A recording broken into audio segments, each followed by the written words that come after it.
Cold War ended in 1991 with the fall of the Soviet Union. Many historians argue that it started when the U.S. dropped the atomic bomb. But did it start sooner than that? There's a huge difference between blowing up a house and blowing up a city. On August 6, 1945, the United States changed the nature of total warfare for the foreseeable future. With the dropping of atomic weapons on Nagasaki and Hiroshima, Japan, the Pacific theater of World War II was won for the Allies. The United States had seemingly started a new type of warfare, nuclear warfare. These new types of nuclear weapons changed the nature of total war as they knew it. The question that remains, though, is was America the only country with nuclear weapons? Did the Germans ever develop a nuclear weapon? From all available evidence, yes, the Germans were attempting to create a nuclear weapon. Germany began its secret program called Uranverein, or Uranium Club, in April 1939, just months after German scientists Otto Hahn and Fritz Strassmann had inadvertently discovered fission. Germany had a significant head start over the Manhattan Project, as well as some of the best scientists, a strong industrial base, sufficient materials, and the interest of its military officers. In 1939, President Roosevelt received a letter from none other than Albert Einstein, detailing what could have been perhaps a nuclear weapon being built by the Nazis. The Manhattan Project was built on fear that the enemy had the bomb, or would have it before we could develop it. The scientists knew this to be the case because they were refugees in Germany, a large number of them, and they had studied under the Germans before the war broke out. The U.S. military was worried that it would lose a potential arms race with the Nazis. As is proven by the historical record, however, Germany never actually created their fated atomic bomb. Their creative process was allegedly gummed up by bureaucratic people and lack of efficiency in their government. The German government ultimately decided that with the uncertainty surrounding the bomb project, it was not worth the gamble. The German project had fundamental flaws from its conception. Many top German scientists had left Germany, some of them Jewish immigrants fleeing the new laws of German National Socialism. Other scientists left in protest, significantly decreasing the number of experts available to work on the project itself. A substantial number eventually came to the United States to work on the Manhattan Project. The bigger problem, however, lay in lack of support. Hitler was much more interested in developing the V-2, a long-range ballistic missile. The Nazis got close, but never developed an atomic weapon. There are three key missions by the Allied powers that prevented this from happening. The United States initiated their first move, Operation Alsos. Operation Alsos was an organized effort by a team of United States military, scientific, and intelligence personnel to discover enemy scientific developments during World War II. Its chief focus was on the German nuclear energy project, but it also investigated both chemical and biological weapons and the means to deliver them. Under the command of General Leslie Groves, these operations succeeded in capturing most of the key German scientists, stores of uranium ore and other raw nuclear materials, thousands of research documents, and lots of photographs and video of the development of atomic energy and weapons. It was crucial that the U.S. intelligence officials learn as much as they could about Germany's progress to an atomic weapon. This objective would prove unusually complex, however, because the Manhattan Project was very secret, so the military intelligence was not told anything about atomic energy enough to cast judgment on the actual progress the Germans were making. It was a gamble, but it was a gamble the United States had to and was willing to make. We had a clear, unmistakable, specific objective. Although at first there was considerable doubt whether we could obtain this objective, there was never any doubt what it was. Consequently, the people in responsible positions were able to tailor their every action to its accomplishment. The project started in fall of 1943.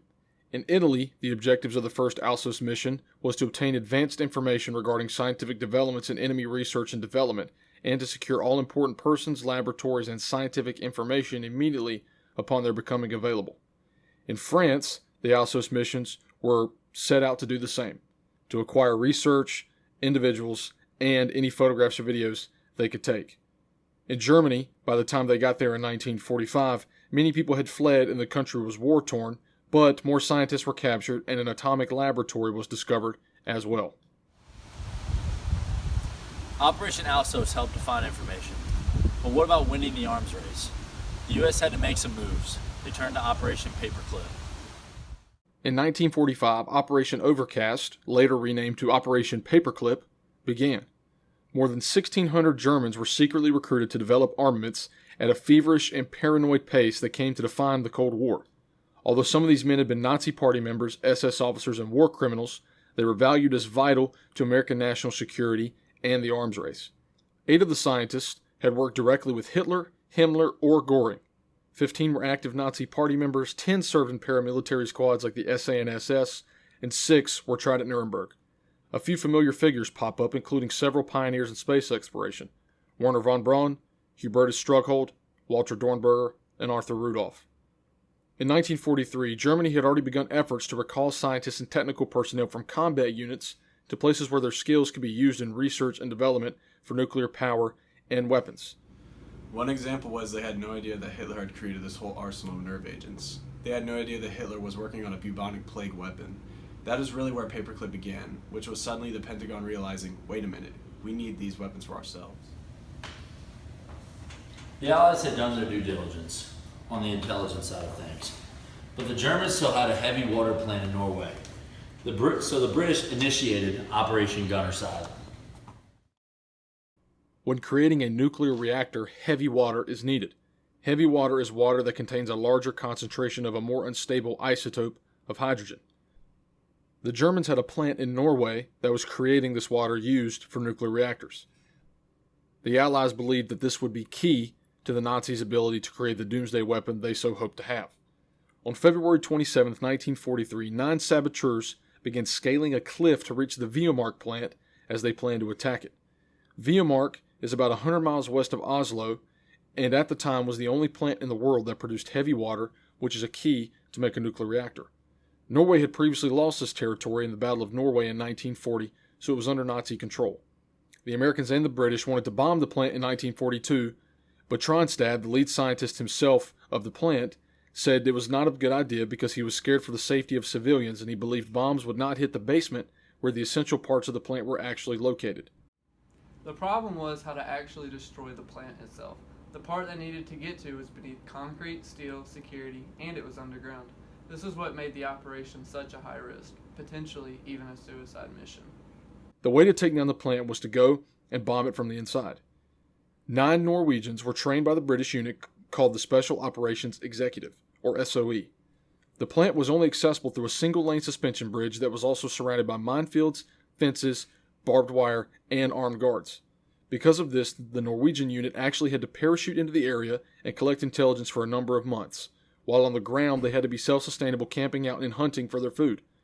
The unit was able to enter the plant, place bombs in the basement, and blow it up without ever actually being detected. A Thompson submachine gun was planted so the Nazis would believe that it was the work of the British and not Norwegian locals keeping them safe.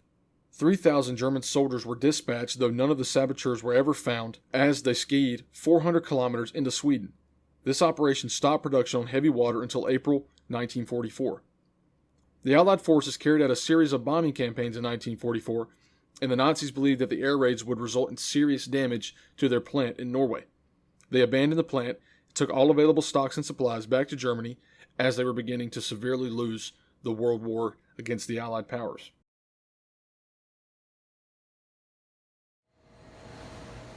Due to Operation Alsos, Operation Paperclip, and Operation Gunnerside, the Allies kept an atomic weapon out of the hands of Germany. Had they not done this, perhaps the 1940s would have played out differently. One thing is for certain, Germany started a war, but the Allies finished it.